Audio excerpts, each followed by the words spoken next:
Hi, I'm Vikki Locke with C2 Communications, and this is DF Talks.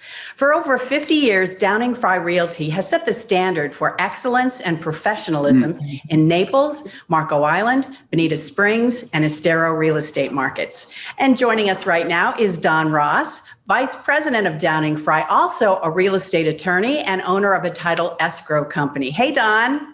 Hey, Vikki. Thanks for having me. Happy Friday.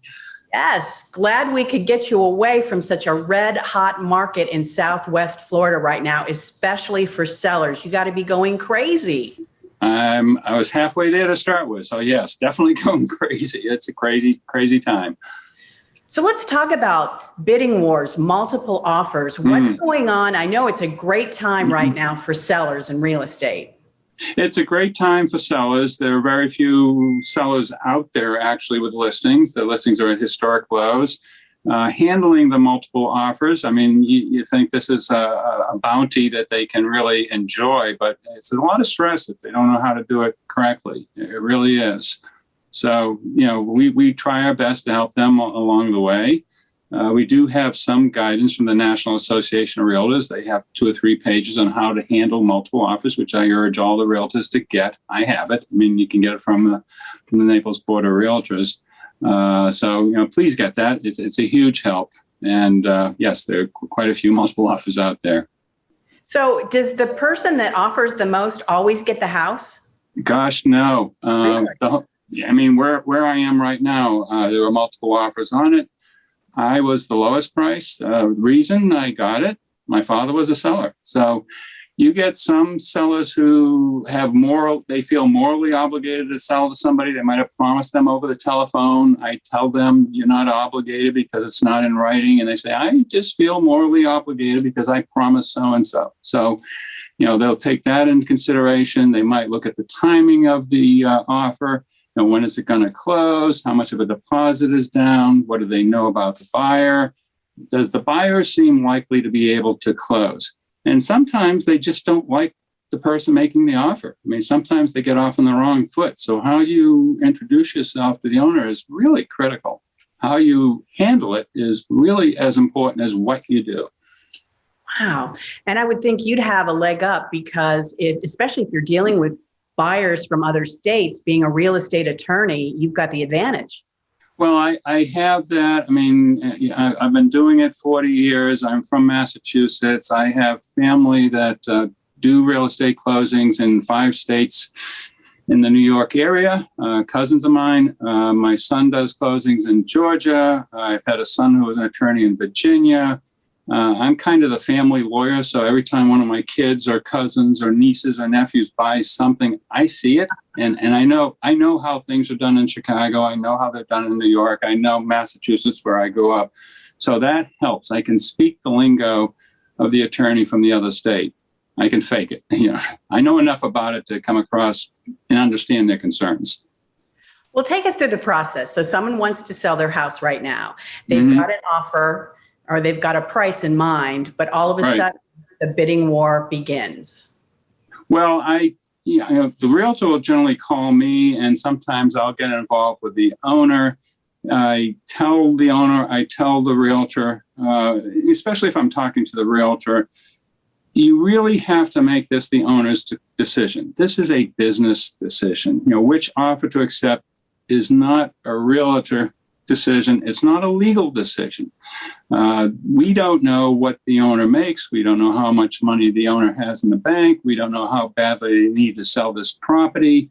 They could be CEOs of major corporations. They could have a better feel for the situation than you or I. So let it be the owner's decision. One of the main reasons I also encourage that is, it is possible to have 10 offers on a property and the owner end up with nothing. Absolutely nothing. How does that happen? Well, some buyers might just get irritated and walk away. I made one offer that there's a famous story years ago. I'm from Boston, so Larry Bird made an offer when he first came to Naples on a home. And the home was owned by a retired real estate attorney. And typical attorney, we counter, we want more. This attorney did. Larry Bird walked away. That's just the way he is. He grew up in the middle of the country. He made his offer. That was his best price. He meant it, and he walked away. So, you run the risk that you're going to irritate some people. You run the risk that they feel like they're being played. They don't like being in a frenzy. And you don't want to be blamed if the owner ends up with nothing. And if the owner wants to go with offer number 3, even though it's $10,000 less, because they have a gut feeling that this person is just super nice and they're going to be easy to deal with during the inspection process, or they're paying cash and they have a big deposit versus a small deposit with a financing contingency, they take that into consideration. I even get some people who they have a bias against people from other parts of the country. And I have to explain that just because a New Yorker, for example, and I pick on New York because I have a lot of family there, just because they're rough and gruff and so forth, it doesn't mean they're bad people. They're actually very nice people, but you have to speak New York, which, I'm able to do, thank goodness. So people are odd. They make decisions. It's an emotional process. It's not always logical. Their gut will tell them, I like this one. I think this one's going to happen. I'm not going to go round and round over an extra $5 or $10 or $20,000. It might not be that important to them. They could be very wealthy people, and they just decide. And then you got your family involved. Your wife or your husband might say, I like so-and-so. All right. If it's not that much money, I would go with what my wife suggested. After all, we've been together almost 48 years. So how are you dealing with the buyers then, knowing all this? How do you coach buyers because they're the ones that are really, they have to play the game, I guess. I have a buyer who's a very wealthy man. I was talking to him last night, and he made a backup offer. And this is a multiple offer situation. And the offer had the first deposit due 3 days after the effective date. Now, with our backup addendum, the effective date is after he gets notice that the first contract was terminated. So he and I were chatting on the phone, and he was asking me, Don, what do I do to make this thing look more attractive so the owner might push the first buyer aside and go with me? And one suggestion was, send your money down now. Send your deposit down now. Let the man know that you really are serious. There's money on deposit in my account, even though he doesn't have to. It makes the seller feel more secure. It's a lot of psychology. It truly is. The funny thing about what I do, we spend more time talking about what the law requires. And I keep telling the realtors, just because the law says so doesn't mean that's all you need to do.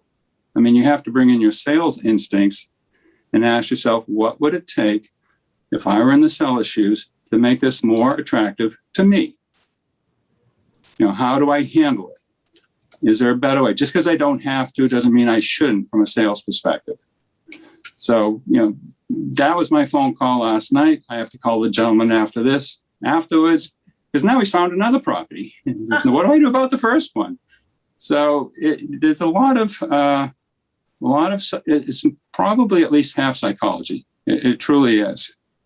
You got to know the contract. You got to know the little arcane provisions in it, like what remedies the seller might have against the buyer if he walks away, what deposits made under NABOR, and it's different under FAR. You got to know how time is calculated in this contract, because we play that game in getting more time. A lot of deposits are like 2 or 3 days after the effective date. Well, here we are near a weekend. So if we say that, we might get till the following Monday. Well, we would get to the following Monday. So we use that time to our advantage. So my role is to point out these provisions, suggest certain strategies. I have a little bit of an advantage because I have family who do this for a living up and down the coast. I also have an advantage because my father was a realtor for, 50 years. So I listen to this every night eating dinner. It's one big chess match. It really is. And at the same time, the realtor has to protect themselves. I mean, they have to save all the emails of all the offers to their owner, because the other realtors are going to suspect that they didn't submit their offer. Okay. And you'll get some realtors who say, I want a counter. I want a response. Well, you don't have to. So, it's a lot of personalities, a lot of emotions, a lot of complexities, but it all starts with the National Association of Realtors. Great book. Everybody should have it. It has that. It has procuring cause, which comes up a lot, things that affect them getting paid. I have it because I get asked 4,000 questions on a regular basis. So I hope that helps you, Vikki, in this situation. Did I miss anything? No, a wealth of information. I know you're busy. And for those of you watching, and if you want more information about Don or about Downing-Frye, you can go to their website, check it out at downingfrye.com. Thanks, Don. Thanks for having me. Have a great day.